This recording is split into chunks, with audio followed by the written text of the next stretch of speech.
ॐ अज्ञानतिमिरान्धस्य ज्ञानाञ्जनशलाकया चक्षुरुन्मिलितं येन तस्मै श्रीगुरुवे नमः।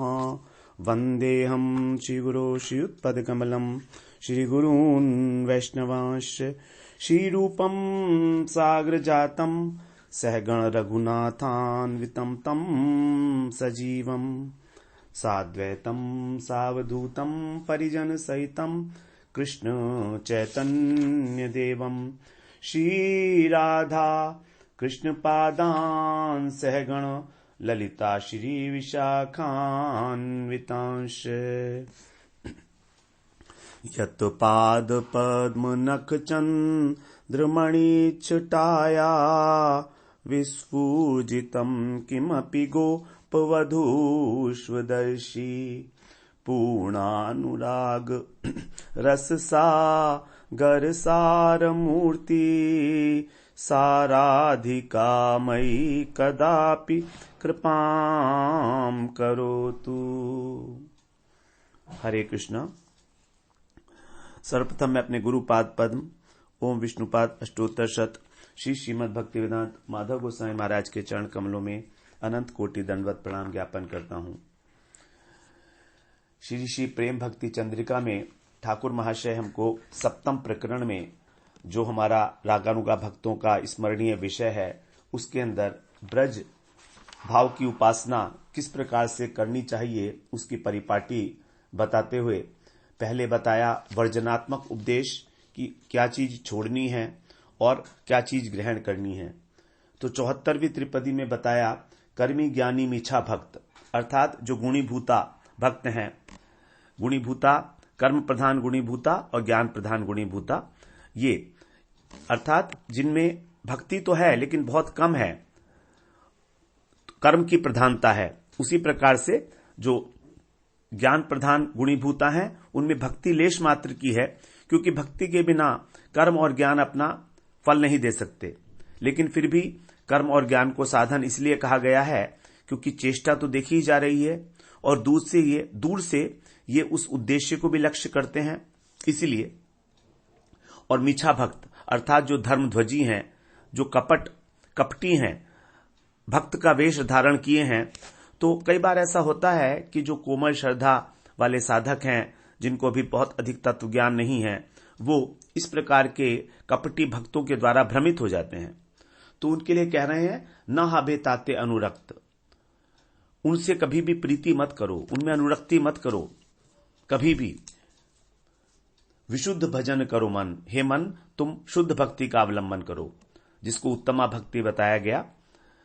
ज्ञान कर्मादि अनावृतम अन्याभिलाषिता शून्यम। ब्रज जनेर जयी रीत, और ब्रज जनों की जो रीत है, अर्थात जिस प्रकार से हमारे महाजनों ने भक्ति की है, करके दिखाया है, उसी में ताहते डुबाओ चित्त, उसी के अंदर आप अपने चित्त को डुबो दो, जिस प्रकार से उन्होंने अनुशीलन किया है भक्ति का। एते परम तत्व धन, यही सबसे बड़ा परम तत्व है शास्त्रों के अनुसार। अब 75वीं त्रिपदी में कह रहे हैं, उसी के कंटिन्यूएशन में आगे जो कुछ महत्वपूर्ण पॉइंट हैं उनकी ओर यहां पर इशारा किया जा रहा है। कहते हैं प्रार्थना करिबो सदा शुद्ध भावे प्रेम कथा, नाम मंत्रे करी या अभेद, नैष्ठिक करिया मन भजो रांगा श्री चरण, पाप ग्रंथि हबे परिच्छेद।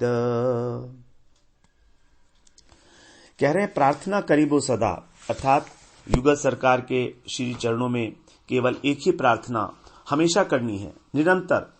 वो प्रार्थना क्या है? शुद्ध भावे प्रेम कथा, अर्थात मैं आपकी जो प्रेममयी कथाएं हैं उनका शुद्ध भाव से श्रवण करूं, उनका शुद्ध भाव से कीर्तन करूं।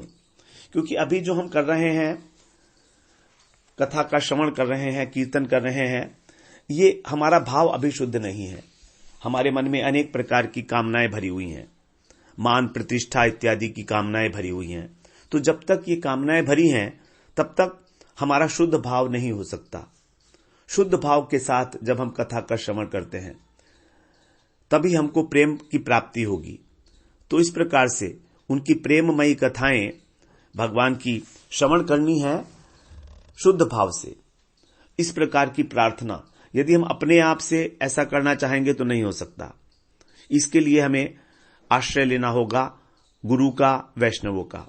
उनकी कृपा से ही यह संभव है कि हमारा हृदय शुद्ध हो और हम श्रवण कीर्तन करने में अपने शुद्ध भाव के साथ कथा सुन सके।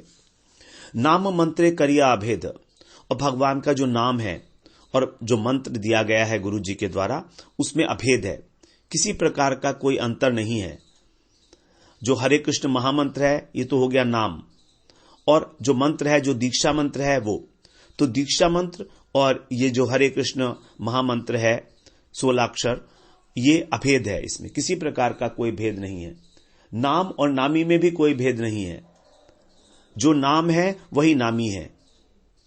नैष्ठिक करिया मन, अपने हृदय में दृढ़ निष्ठा को धारण करो। ये निष्ठा का स्तर है। अनर्थ निवृत्ति के बाद जब हमारे अनर्थ अधिकांश रूप से नष्ट हो जाते हैं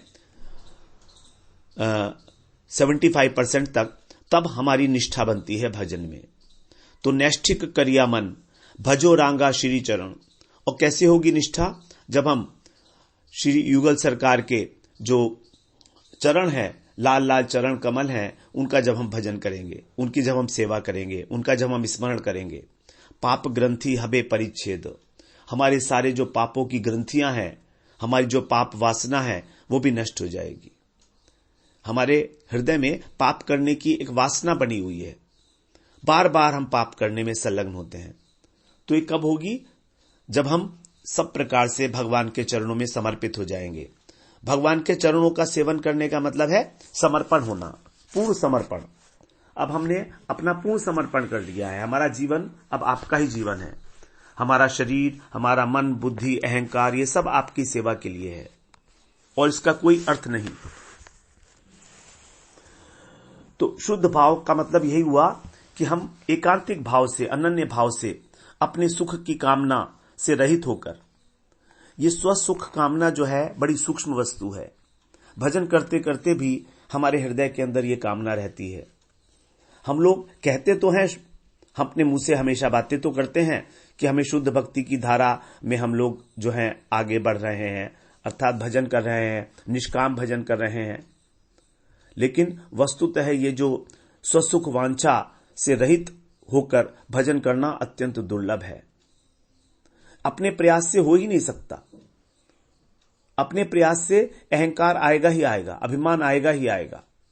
ये तो केवल वैष्णव की कृपा हो जाए, गुरु की कृपा हो जाए, तभी होगा। तो इस प्रकार, क्योंकि हमारे अंदर अभी भी कंचन, कामनी, लाभ, पूजा, प्रतिष्ठा, मान, सम्मान, इन सब की वासनाएं भरी हैं। इन सब की वासनाओं के भरे होने का कारण है हमारा देह में आवेश, देह और देहिक वस्तुओं में आवेश, देहात्म बुद्धि। देहात्म बुद्धि इतनी प्रबल है कि हम इस शरीर को ही सब कुछ माने बैठे हैं। जब तक हम इस शरीर से ऊपर नहीं उठेंगे, तब तक हमारी कामनाएं, वासनाएं नष्ट होने वाली नहीं है। जितना जितना हम ऊपर उठते हैं शरीर से, शरीर के धरातल से, उतनी ही इस शरीर से, क्योंकि जितनी भी ये वस्तुएं हैं संसार की, वो सब शरीर के सुख का विधान करने वाली हैं और कुछ नहीं है। हम किसी वस्तु की कामना इसलिए करते हैं कि हमारे शरीर को सुख मिलेगा, हमसे संबंधित जो व्यक्ति हैं उनको सुख मिलेगा। तो देह और दैहिक, इस प्रकार से हमारा जो आवेश है, उसी के कारण हमारे हृदय क्षेत्र में सूक्ष्म सूक्ष्म वासनाएं जो हैं छिपी हुई भरी रहती हैं। हम जान नहीं पाते, बड़ी चतुरता से वो अंदर बैठी होती हैं, बड़ी छिपी हुई हैं। इसीलिए साधक को हमेशा सावधान रहना चाहिए कि ऐसी कौन सी वासना है जो मुझसे ये कार्य करा रही है। उस वासना को हमें स्पष्ट रूप से देखना होगा। श्री हरि भक्ति विलास ग्रंथ, उसके अंत में कहा गया है, जो प्रतिष्ठा की आशा है वो तो जिसने सब कुछ छोड़ दिया है उसके मन में भी अवस्थान करती है। बड़ी सूक्ष्म बात है ये। हम लोग धन की इच्छा, स्त्री की इच्छा, मकान की इच्छा, ये सब छोड़ सकते हैं। जंगल में जाकर हम भिक्षा मांगकर अपना जीवन निर्वाह कर सकते हैं। स्त्री का मुख दर्शन भी नहीं करेंगे, ऐसा भी हो सकता है। लेकिन प्रतिष्ठा की आशा को छोड़ना यह अत्यंत अत्यंत दुर्लभ है। हरिभक्ति विलास में कहते हैं, सर्व त्यागे पिहेयाया सर्वानर्थ भुवश्यते कुर्यु प्रतिष्ठाविष्ठाया यत्नम अस्पर्शने वरम। सर्व त्यागे अपि, अर्थात सर्व त्याग करने पर भी, सब प्रकार की शारीरिक सुख सुविधाओं को त्याग करने पर भी समस्त अनर्थों की जो मूल है, सर्व अनर्थ, सब अनर्थों की जो मूल है वो है प्रतिष्ठा की आशा। इसका त्याग नहीं किया जा सकता।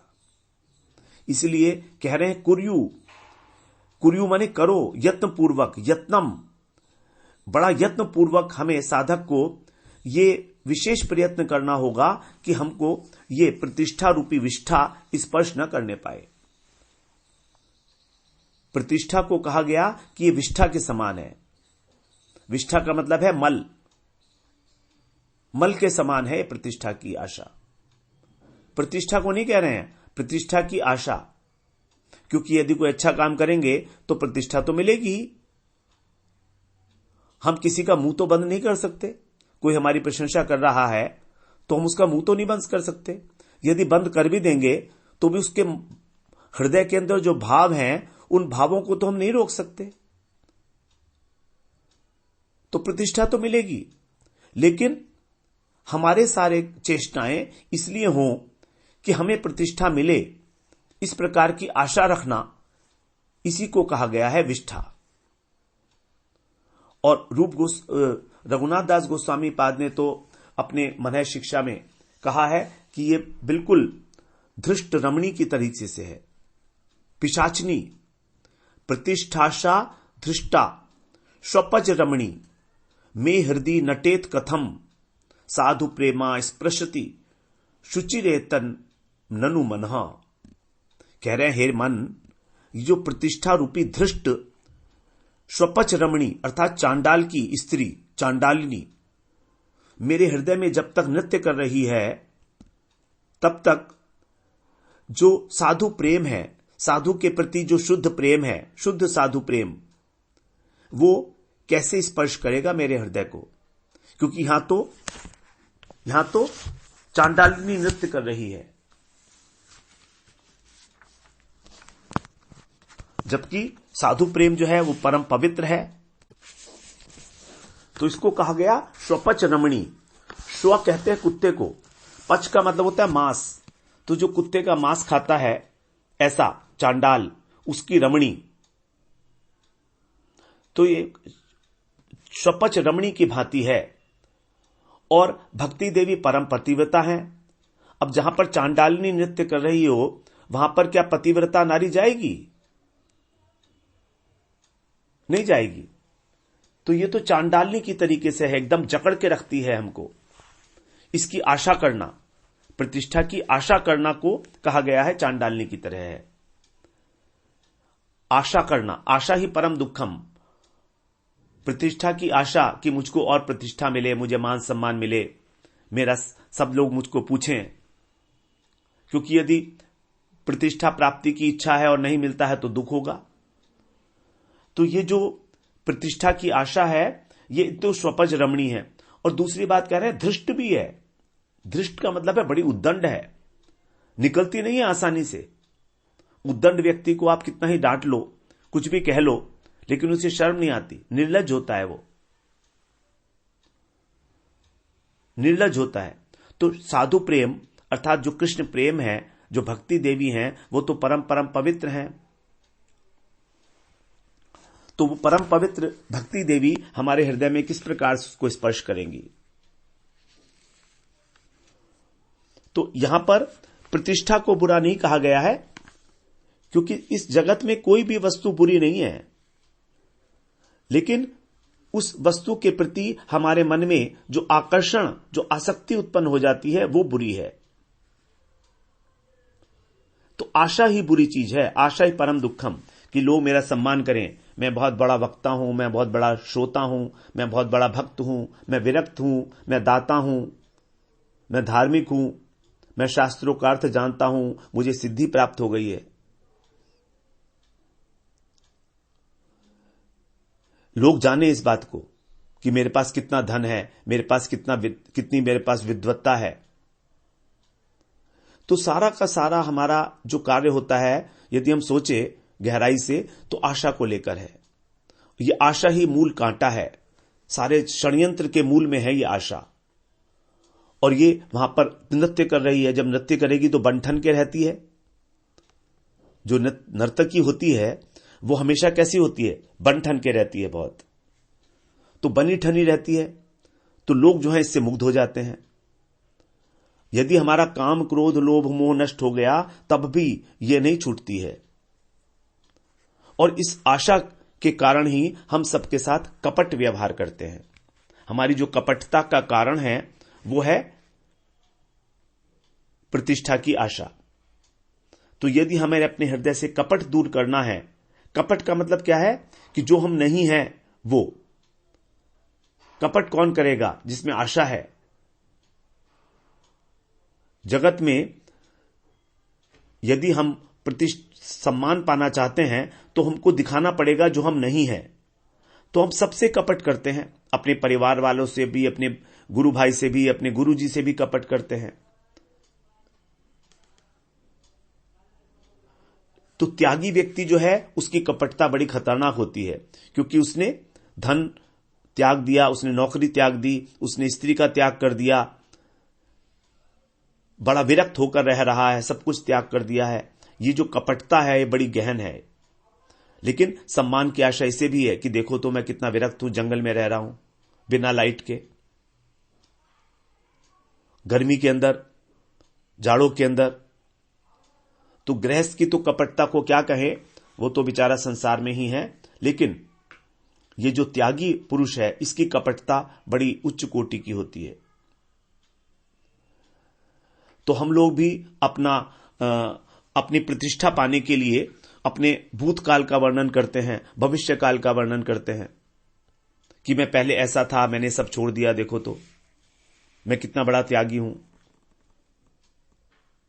तो कभी भी साधक को अपने भूतकाल की बात नहीं करनी है और भविष्य की बात क्यों करनी? क्योंकि यह वर्तमान ठीक है हमारा, हम भजन कर रहे हैं, तो भविष्य तो वर्तमान पर ही आधारित होगा। वर्तमान की चिंता क्यों करनी, वर्तमान की चर्चा ही क्यों करनी, भविष्य की चर्चा ही क्यों करनी? हां, अगर चर्चा ही करनी है तो वर्तमान की करो कि अभी मेरा भजन ठीक प्रकार नहीं हो रहा है। तो ये जो है चांडालनी प्रतिष्ठा की आशा, जैसे चांडाल जो है वो कुत्ते का मांस खाता है, उसी प्रकार से ये जो चांडालनी है ये यश रूपी कुत्ते का मांस खाती है कि मुझको यश मिले। बस ये यश जो है, इस यश रूपी कुत्ते का मांस खाने के कारण इसको कहा गया है कि चांडालनी है, लोग मेरा सम्मान करें। तो इसीलिए कह रहे हैं कि यहां पर मेरा हृदय के अंदर जब तक ये नृत्य करती है तब तक कैसे होगा साधु प्रेम, कैसे स्पर्श करेगा मेरे हृदय को साधु प्रेम? क्योंकि साधु प्रेम जो है वो तो अत्यंत कोमल है, वो तो तभी आ सकता है जब मेरा हृदय द्रवीभूत होगा प्रेम में। जब भाव प्रगाढ़ हो जाता है तब प्रेम आता है। तो यहां पर उद्देश्य क्या है? प्रतिष्ठा की इस आशा को नष्ट करना। ये कैसे होगा? जब हम साधु के चरणाश्रित होते हैं, गुरु के चरणाश्रित होते हैं, वही हमारे को इस प्रतिष्ठा की आशा को हटा सकते हैं और वही हमको प्रेम हमारे हृदय में स्थापित कर सकते हैं। क्योंकि वो बड़े बलवान हैं, उनको कहा गया है कि वो भगवान के सेनापति हैं। यदि हम उनको पुकारेंगे तो अवश्य ही वो हमारी रक्षा करेंगे। केवल उनका स्मरण करना है, उनको शरणागत हो जाना है उनके प्रति। तो जो महत् पुरुष हैं उनके अंदर भी इस प्रकार, जो ठाकुर महाशय इस प्रकार से बड़ी सूक्ष्म बात पर हमारा ध्यान केंद्रित करके और हमको सावधान कर रहे हैं कि इससे बचो। तो इस प्रकार से हमें प्रतिष्ठा की आशा को छोड़कर अपने शुद्ध हृदय से प्रार्थना करनी है। प्रार्थना की बड़ी महिमा है। प्रार्थना करने से ही भगवान की जो करुणा है वो हमारी ओर प्रवाहित होती है। अगर प्रार्थना नहीं करेंगे तो कैसे होगी करुणा प्रवाहित? प्रार्थना जैसे भगवान की जो करुणा का बांध है, उस बांध को जो है ढा देती है, और उसमें से निरंतर हम उसमें अवगाहन कर सकते हैं कृपा में, करुणा में। प्रार्थना जो होती है तभी होती है जब हमारा हृदय अपेक्षाकृत कुछ शुद्ध है, उसमें सांसारिक विषय वासनाओं की कुछ कमी है, तभी हमारी प्रार्थना सच्ची होती है। ऊपर से तो प्रार्थना हम करते हैं। प्रार्थना क्या करनी है? प्रार्थना यह करनी है कि मैं आपकी हरि कथा का श्रवण, कीर्तन, स्मरण शुद्ध भाव से कर सकूं। प्रार्थना करीबो सदा शुद्ध भावे प्रेम कथा। तो यहां पर हम अपने बूते पर श्रवण कीर्तन भी नहीं कर सकते। वास्तव में अपने बूते पर हम कुछ नहीं कर सकते अपनी साधना के बल पर, क्योंकि अनेक प्रकार की कामनाओं, वासनाओं के संस्कार हमारे चित्त को आवृत किए हुए हैं। हम लगातार उन्हीं में डूब रहे हैं। संस्कार का ही खेल है ये सब कुछ। तो यदि भगवान की कृपा हो जाए, गुरु की कृपा हो जाए, तो अनायास ही हमारा जो चित्त है वो शुद्ध हो जाता है और हमको उस हरि कथा के अंदर आनंद की उपलब्धि होने लगती है। एक लोभ जागृत हो जाता है कृष्ण के प्रति। लोभ को जागृत करना ही हरि कथा श्रवण करने का उद्देश्य है। हरि कथा श्रवण करना, हरि कथा कीर्तन करना, इसका उद्देश्य यह है कि हमारा लोभ जागृत हो जाए किसी प्रकार। अब इसके आगे कह रहे हैं, नाम मंत्रे करिया अभेद, अर्थात भगवान का जो नाम है कृष्ण, गोविंद, गोपाल, दामोदर, ये सब नाम, ये और मंत्र अर्थात जो गुरुजी ने हमको दीक्षा मंत्र दिया है वो, ये सब अभेद है। इनमें कोई अंतर नहीं है। जब नाम के अंदर चतुर्थी विभक्ति लगा दी जाती है और उसमें बीज मंत्र लगा दिया जाता है, क्लीम, ओम इत्यादि, और अंत में जो है समर्पण वाचक स्वाहा शब्द लगा दिया जाता है अथवा नमः लगा दिया जाता है, तो मंत्र बन जाता है। मंत्र क्या है? भगवान का नाम में बीज मंत्र लगा दिया गया, चतुर्थी विभक्ति प्रयोग की गई। चतुर्थी विभक्ति का मतलब होता है संप्रदान, आपके लिए। तो मैं आपके लिए अपने को नमः, आपके लिए अपने को समर्पित कर रहा हूं। स्वाहा, स्वाहा का मतलब है समर्पित करना। अब मैं नहीं रहा, आप ही आप हैं। तो ये जो दो क्रियापद हैं, नमः और स्वाहा, ये लगा दिए जाते हैं, तब वो मंत्र बन जाता है। तो मंत्र और नाम ये दोनों एक ही हैं, लेकिन फिर भी मंत्र और नाम दोनों ही लिए जाते हैं। तो इसका भी एक विशेष कारण है। तो जब मंत्र में, जब नाम में नमः लगा दिया जाता है, तो नमः में मैं जो है वो अहंकार है, और नौ का अर्थ है निवृत्ति, अर्थात अहंकार से निवृत्ति, अर्थात अब मुझ में कोई अहंकार नहीं रहा, मैं सब प्रकार से समर्पित हूं। तो ये और चतुर्थी विभक्ति हो जाती है और उसके अंदर बीज मंत्र लग जाता है।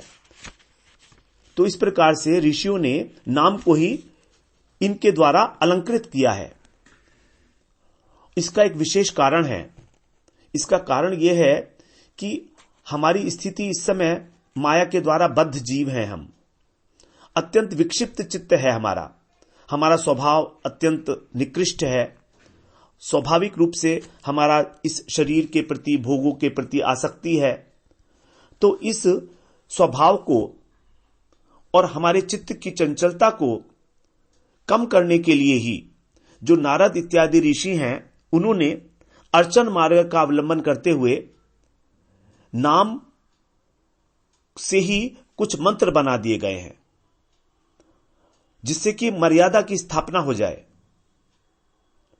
तो हमारी श्रद्धा, हमने देखा होगा कि नाम से अधिक मंत्र में होती है।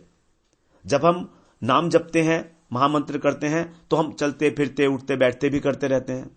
लेकिन जब हम मंत्र करते हैं तो हम विधि विधान से पहले आसन पर बैठकर अपने को पवित्र करके, पवित्र है पवित्रो वा सर्वावस्थाम गतोपि वा यह स्मरेत पुंडरीकाक्षम स बाह्याभ्यंतर शुचि ही, इस प्रकार से उसके बाद फिर आसन शुद्धि करते हैं, उसके बाद आचमन करते हैं, उसके बाद नियम पूर्वक जैसा गुरु जी ने बताया है उस मंत्र का जाप करते हैं जितनी बार।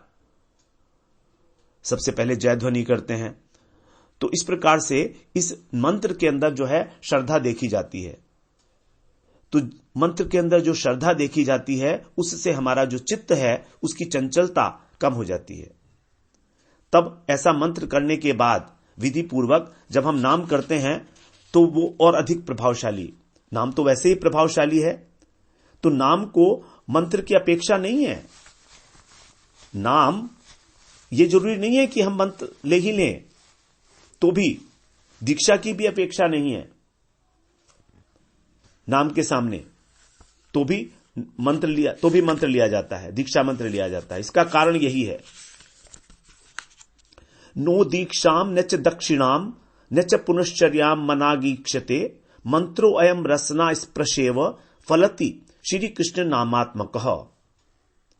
अर्थात ये जो मंत्र दीक्षा की आवश्यकता नहीं है, दक्षिणा की आवश्यकता नहीं है, पुनश्चर्या की भी जरा सी भी आवश्यकता नहीं है, मनाक, क्योंकि ये जो नाम है कृष्ण का, यही जैसे ही हमारी रसना से स्पर्श करता है इस फलदायी हो जाता है। केवल रसना से स्पर्श करते ही हमारा ये जो नाम है ये फलदायी हो जाता है। तो भी नाम की विधान किया गया है ऋषियों के द्वारा, यही सोचकर कि हमारी वर्तमान अवस्था में जो हम भोगों के अंदर अत्यंत लिप्त हैं, अत्यंत चंचल चित्त है, उसको कहीं ना कहीं विराम मिले। तो कोई भेद नहीं है इसमें नाम और मंत्र में।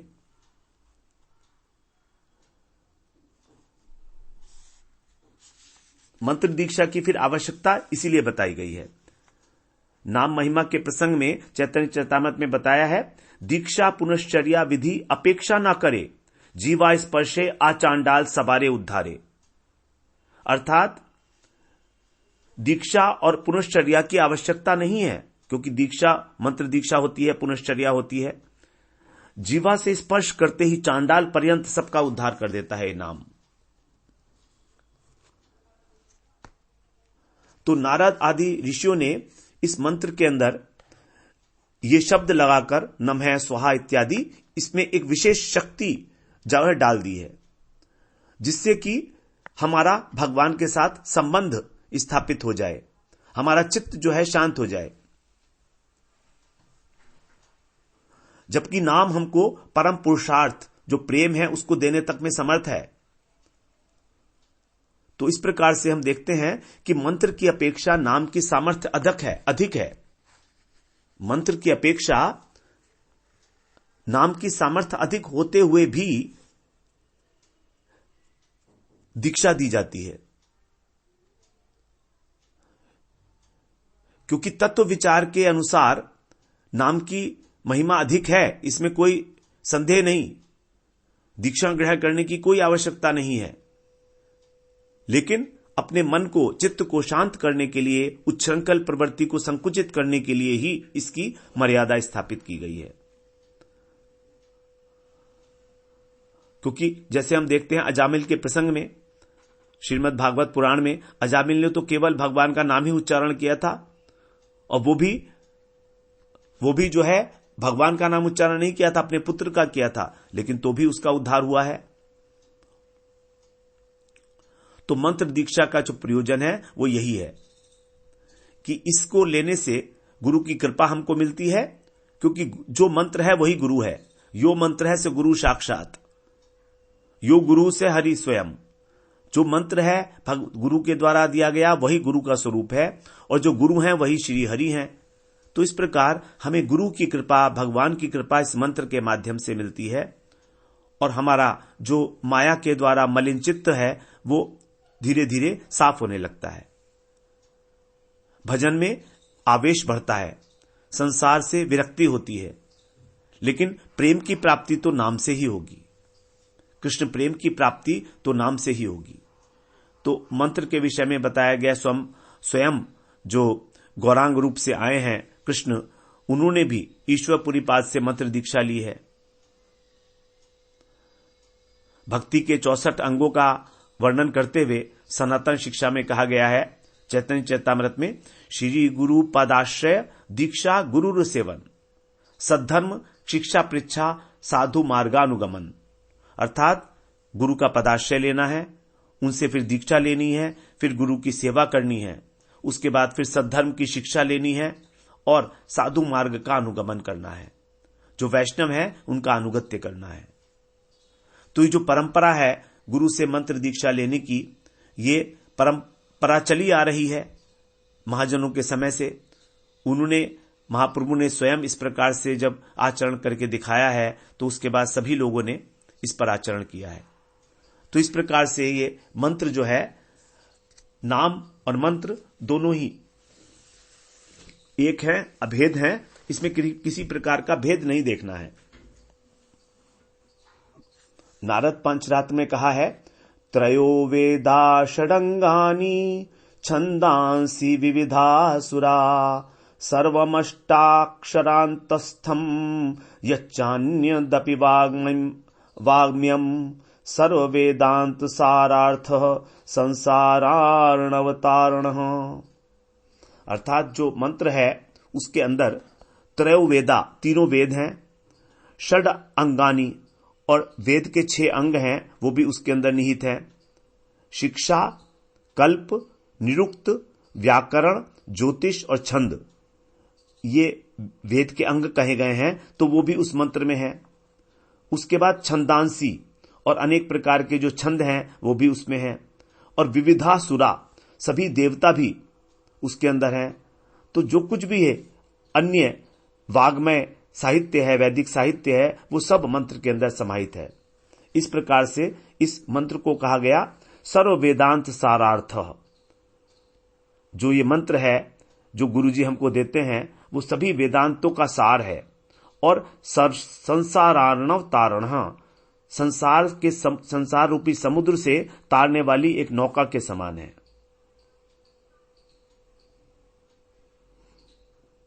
और नाम के विषय में कहते हैं कि इति षोडशकम नाम कली कल्मषनाशनम नातः परतरोपाय सर्ववेदेषु दृश्यते। कली संतान उपनिषद में है कि हरे कृष्ण कृष्ण कृष्ण हरे हरे, हरे राम राम राम हरे हरे। ये जो 16 अक्षर वाला नाम है, ये इति षोडशकम नाम कली कल्मष नाशनम, कलयुग के समस्त दोषों को नष्ट करने वाला है। और नातः परतरोपाय, इससे परतर अर्थात इससे श्रेष्ठ और कोई उपाय नहीं है। सर्व वेदेषु दृश्यते, सभी वेदों में शास्त्रों में देखने पर भी इससे श्रेष्ठ कोई भी उपाय दिखाई नहीं देता, न दृश्यते। इस प्रकार ये नाम की महिमा है। तो नाम हमको कृष्ण प्रेम प्रदान करता है और मंत्र हमारा संसार से विच्छेद कराता है, भगवान से संबंध स्थापित करता है। नारद जी ने कहा ही है नाम के विषय में, कलयुग में, हरिर्नाम हरिर्नामैव केवलम कलौ नास्त्येव गतिरन्यथा। कलयुग के अंदर हरिनाम ही एकमात्र साधन है, उपाय है। इसके अतिरिक्त अन्य कोई गति नहीं है।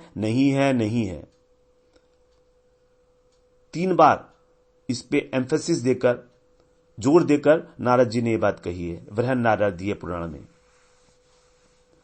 अर्थात यदि हम भगवान का नाम नहीं लेते हैं तो हमारे लिए ये बहुत बड़ा एक दूषण है, एक बहुत बड़ा पाप है। तभी तो इतना एम्फसाइज किया जा रहा है इसको। तो कलयुग के अंदर भगवत प्राप्ति ध्यान से नहीं होती। सतयुग में लोग ध्यान किया करते थे, त्रेता युग के अंदर यज्ञ किया करते थे, द्वापर के अंदर अर्चन किया करते थे, लेकिन कलयुग में ना तो अर्चन रह गया, ना यज्ञ रह गया, ना ध्यान रह गया। केवल एक ही गति है, भगवान का नाम। और ये सब जितने भी साधन हैं, इनको ठीक प्रकार से किया ही नहीं जा सकता। इस प्रकार से नाम की महिमा बताई गई है। नाम और मंत्र का आपस में क्या संबंध है, यह बताया गया। तो सब प्रकार से हमें यही सोचना है कि यह अभेद है, इसमें किसी प्रकार का कोई भेद नहीं देखना है। नाम मंत्रे करिया अभेद, तो नाम को भी मंत्र कहा जाता है। हरे कृष्णेति जो नाम है हमारा 16 अक्षर वाला, इसको महामंत्र कहा जाता है। हम कहते ही हैं इसको मंत्र, और इसको कहा गया महामंत्र है। महामंत्र क्यों है? क्योंकि इसमें किसी भी प्रकार की विधि की आवश्यकता नहीं है, कहीं भी किसी भी समय लिया जा सकता है। जैसे एक होता राजा, एक होता महाराजा। तो राजा को तो फिर भी कोई विधि विधान जो महाराजा ने बनाए हैं पालन करने होंगे, लेकिन महाराजा के ऊपर कोई कंट्रोल नहीं है। महाराजा किसी के भी कंट्रोल में नहीं होता है, वो स्वतंत्र होता है। उसी प्रकार से ये महामंत्र जो है स्वतंत्र है। इसके लिए कहा गया है, महामंत्र का जो कॉन्फ़िगरेशन है उसके विषय में बताए। हरे कृष्ण पदद्वंदम कृष्णेति च पदद्वयम तथा हरे पदद्वंदम हरे राम इति द्वयम तदन्ते च महादेवी राम राम द्वयम वदेत हरे हरे ततो ब्रूयाद हरि नाम समुद्धरेत महामंत्रम च कृष्णस्य सर्व पाप प्रणाशनम। शिवजी बता रहे हैं पार्वती को कि ये जो इसका कॉन्फ़िगरेशन है कैसे बना है। हरे नाम हरे कृष्ण 2 बार, उसके बाद कृष्णेति च पदद्वयम, हरे कृष्ण के बाद 2 बार कृष्ण कृष्ण, उसके बाद फिर हरे कृष्ण कृष्ण कृष्ण, फिर हरे पदम द्वंदम 2 बार हरे हरे, उसके बाद हरे नाम इति द्वयम, हरि नाम भी 2 बार आएगा, हरे राम, उसके बाद फिर राम राम 2 बार आएगा, उसके बाद हरे हरे ततो ब्रूयाद, उसके बाद हरे हरे। तो हरे राम राम राम हरे हरे, इसको कहा गया महामंत्रम च कृष्णस्य। यही कृष्ण का महामंत्र है जो सर्व पाप प्रणाशनम, सभी पापों को नष्ट करने वाला है। तो कलि संतरण उपनिषद में यह नाम बताया गया है कि कलयुग के अंदर यही एकमात्र उपाय है। इसके विषय में हम लोग श्रवण कराए थे। यहां पर हरे शब्द जो है वो राधा जी के लिए है। संबोधन में राधा जी का एक नाम हरा है, और जो राम शब्द है वो भी कृष्ण के लिए है। ये दशरथ नंदन नाम के लिए नहीं है।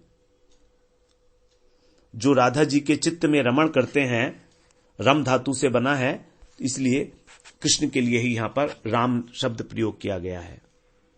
और हरा शब्द, क्योंकि राधा जी कृष्ण के चित्त का हरण कर लेती हैं, इसलिए हरा। और उसी को संबोधन में जब पुकारना होता है तो उनको हरे कहते हैं, क्योंकि जो महामंत्र है यह संबोधन कारक है। जैसे हम पुकार रहे हैं कृष्ण को, हरे कृष्ण आप आओ मुझे दर्शन दो। दूसरी बात, अजामिल के प्रसंग में भागवत में नाम की महिमा का वर्णन करते हुए आया है, यथा गदम वीर्यतमम उपयुक्तम यदृच्छया अजानतोप्यात्म गुणम कुर्यान मंत्रोप्युदाहृतः। जो विष्णु दूत हैं उन्होंने यमदूतों से कहा था कि यथा अगदम वीर्यतमम, जैसे एक औषधि अत्यंत शक्तिशाली होती है, और अगर हम अनजाने में भी उसका सेवन कर लें, उसके प्रभाव को बिना जाने, तो भी हमारी बीमारी नष्ट हो जाती है। उसी प्रकार से अजानतो अपि आत्मगुणम, जो नाम रूपी मंत्र है, यदि हम उसका उच्चारण करें अज्ञानता से, हमें मालूम नहीं उसका क्या अर्थ है, तो भी वो नाम का फल प्राप्त होगा। कुर्यान मंत्रोपि उदाहरत, यदि मंत्र का बिना हम अर्थ जाने उच्चारण करें तो नाम का फल तो प्राप्त होगा ही होगा, क्योंकि वस्तु शक्ति कभी भी ज्ञान की अपेक्षा नहीं रखती। यदि जहर है तो हमारा ये जानना आवश्यक नहीं है कि वो जहर है कि नहीं है। अगर हमने ले लिया तो हमें मारेगा ही मारेगा। हम ये नहीं कह सकते थे कि हम जानते नहीं थे ये जहर है, इसलिए इसने हमें क्यों मार दिया। तो संसार के अंदर भी जो वस्तु शक्ति इतनी प्रभावशाली है, तो फिर उस जगत में भगवान का नाम तो है, वो वैकुंठ से अवतरित हुआ है, तो वो कितना प्रभावशाली होगा। उसको हमारे बुद्धि की आवश्यकता नहीं है, ज्ञान की आवश्यकता नहीं है, वो तो अपना काम करेगा ही करेगा। तो इस प्रकार से नाम और मंत्र स्वरूपतः तत्वतः एक ही है।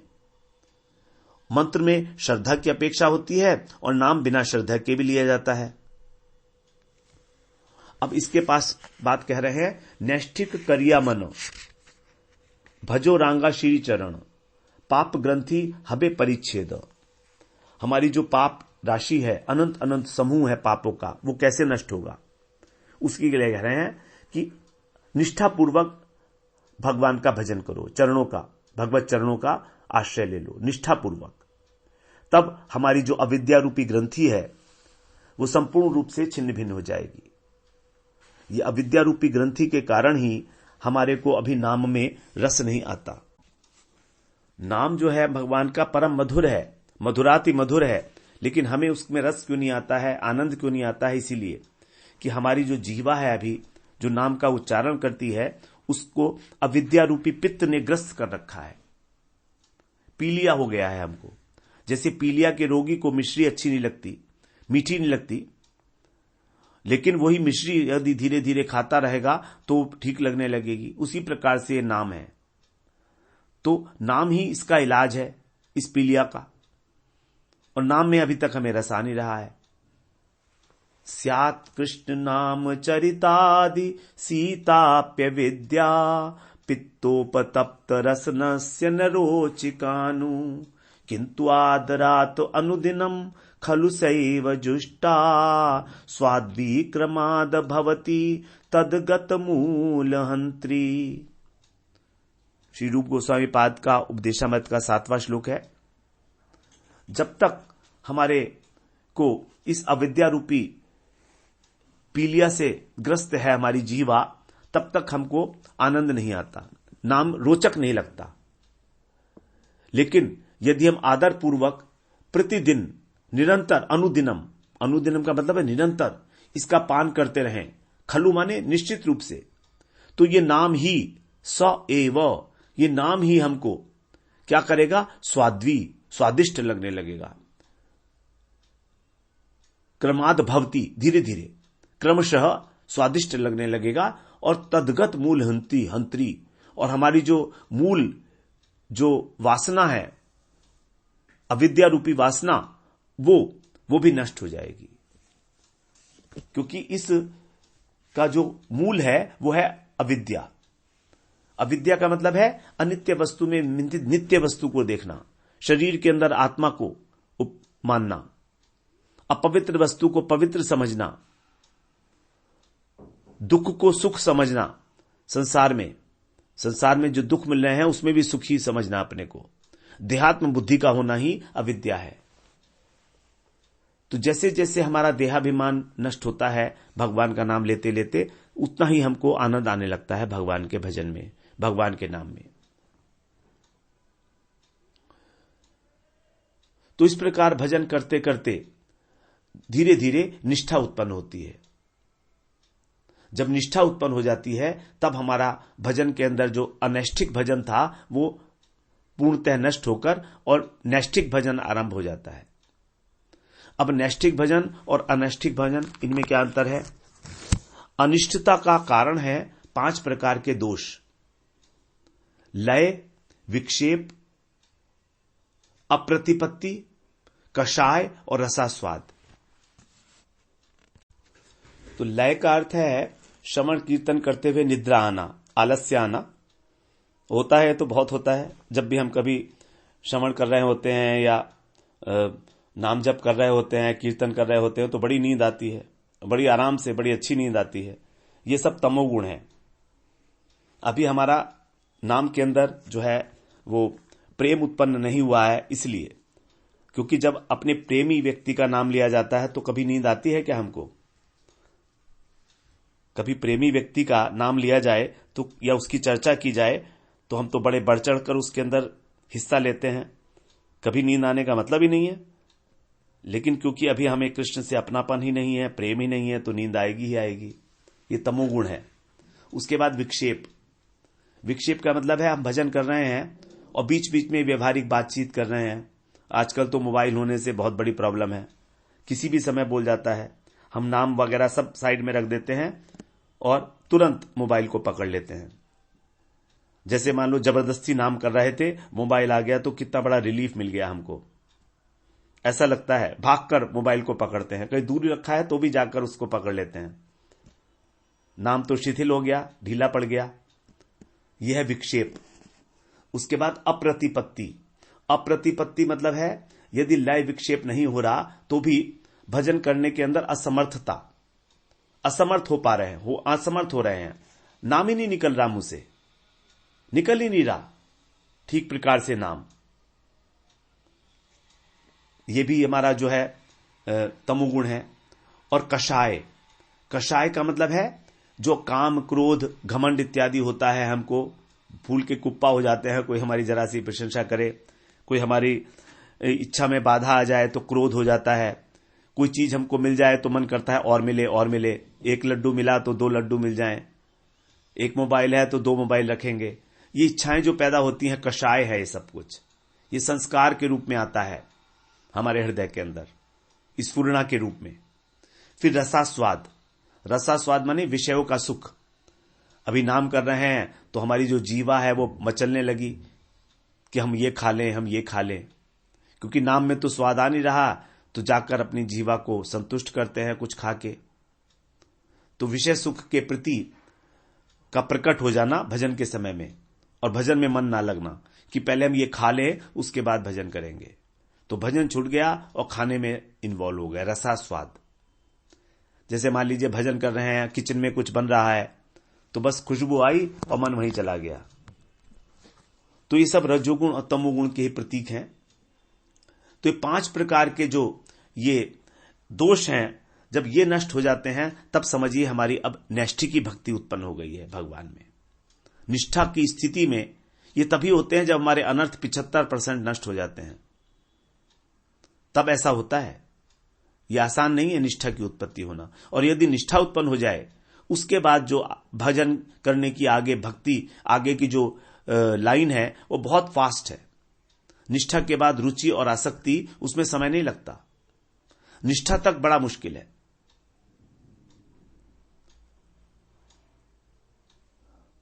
तो इस प्रकार से उसके बाद फिर हमारा जो है नैष्ठिक भजन होने लगता है।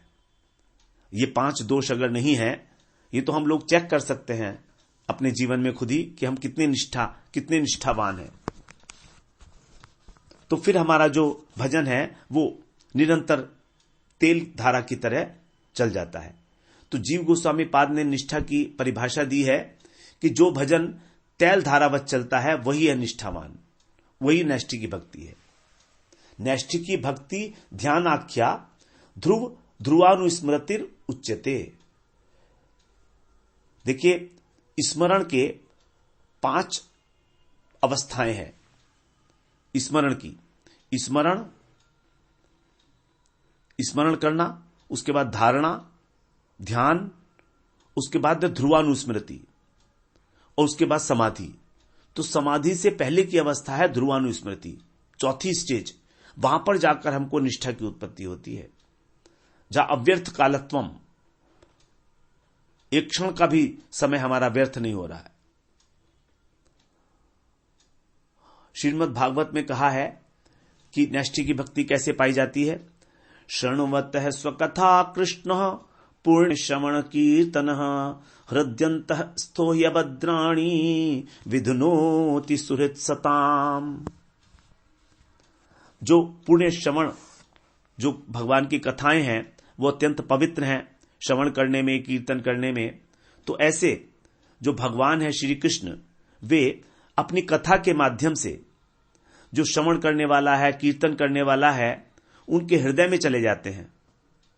कानों के माध्यम से उनके हृदय में जाकर बैठ जाते हैं। और फिर वहां क्या करते हैं वो, हृदयंतः, हृदय के अंदर जो स्थित अभद्राणी, जो अनर्थ हैं, उनको विधुनोति, अच्छी प्रकार से धो देते हैं। सुहृद सताम, उनको अपना सुहृद मानकर, अपना हितैषी मानकर, क्योंकि वो हमारे सुहृद हैं भगवान।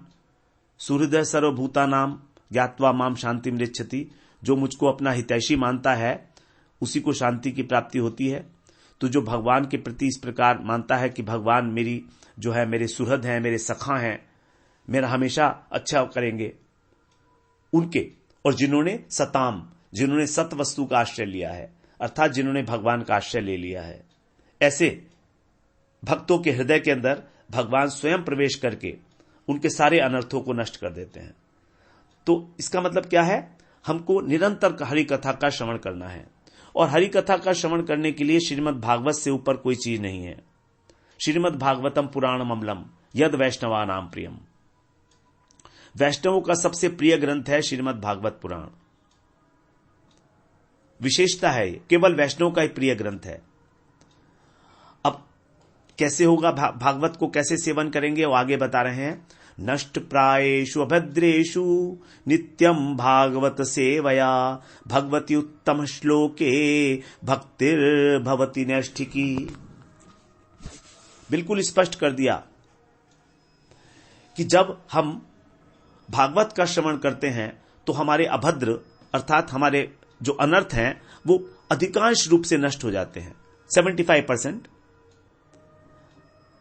तब भगवान के प्रति हमारी नैष्ठिकी भक्ति उदय हो जाती है। बिल्कुल एकदम क्लियर किया है कि कैसे हम निष्ठावान हो सकते हैं। अब यहां पर भागवत सेवया का अर्थ समझने योग्य है, और नित्यम अर्थात नित्य प्रति हमें श्रीमद् भागवत का श्रवण करना है, नंबर 1।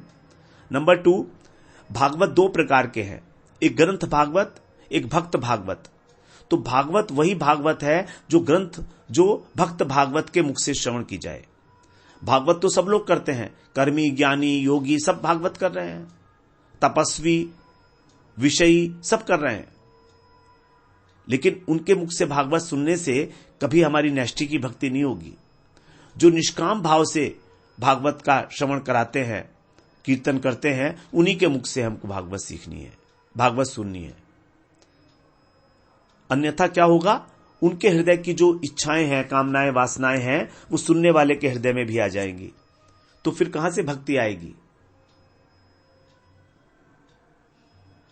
क्योंकि अवैष्णवोपदिष्टेन, जो अवैष्णव के मुख से भागवत सुनी जाती है, हरि कथा सुनी जाती है, वो हमारा कर्तव्य नहीं है सुनने का। वो तो ऐसा है सर्पोच्चिष्टम यथा पय, जैसे सांप ने दूध के अंदर मुंह मार दिया हो।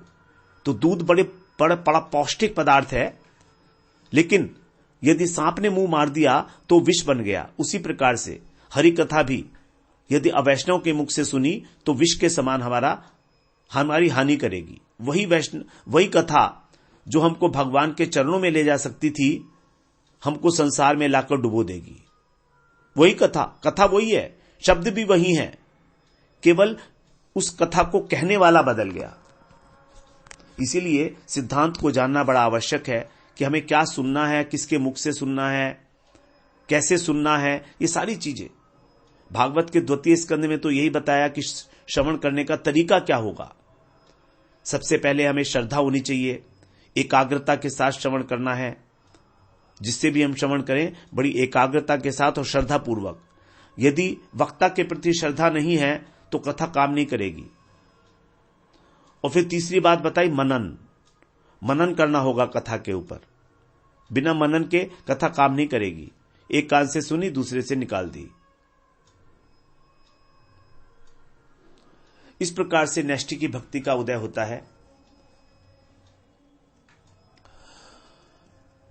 तो जब हम राधा कृष्ण का भजन करते हैं श्रद्धा विश्वास से युक्त होकर, प्रार्थना करते हुए कि मेरा हृदय शुद्ध हो और मैं बड़ी शुद्ध हृदय से आपकी हरि कथा का श्रवण कीर्तन कर सकूं, प्रार्थना की बड़ी शक्ति बताई गई है। भगवान जो है प्रार्थना को सुनते हैं, हमारी सुनते हैं। यदि हमारी प्रार्थना निष्कपट भाव से है और भगवत भजन के लिए है, किसी सांसारिक कामना के लिए नहीं है, तो भगवान उस प्रार्थना को सुनते हैं।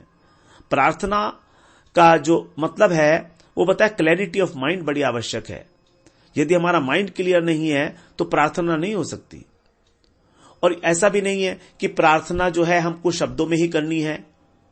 हमारा जो पूरा सिस्टम है, जो रेस्पॉन्स टू द एनवायरनमेंट है, वही प्रार्थना स्वरूप है। निरंतर प्रार्थना, तभी तो कहा यहां प्रार्थना करीबो सदा। अब हम सदा तो भगवान की प्रार्थना कर नहीं सकते, अष्टक का पाठ कर नहीं सकते, स्तुति का पाठ कर नहीं सकते, तो निरंतर कैसे होगी प्रार्थना? जब हमारा पूरा सिस्टम ही जो है प्रार्थनामय हो जाए, हमारी पूरी दोहे जो है प्रार्थनामय हो जाए, अर्थात हमारा अभिमान गलित हो जाए और हम निरंतर उसी मूड में रहें, प्रार्थना के मूड में, कि कब ऐसी कृपा होगी आपकी मेरे ऊपर कि मैं अपने शुद्ध मन से आपका भजन करूंगा। तो ये भाव दृढ़ रूप से हमारे हृदय में बैठ जाएगा, तब हमारी प्रार्थना जो है सदा हो सकती है, निरंतर हो सकती है। इस प्रकार से हमने 75वीं त्रिपदी श्रवण किया है। अब अगले सत्र में हम 76 जो 76वीं त्रिपदी है उसमें प्रवेश करेंगे।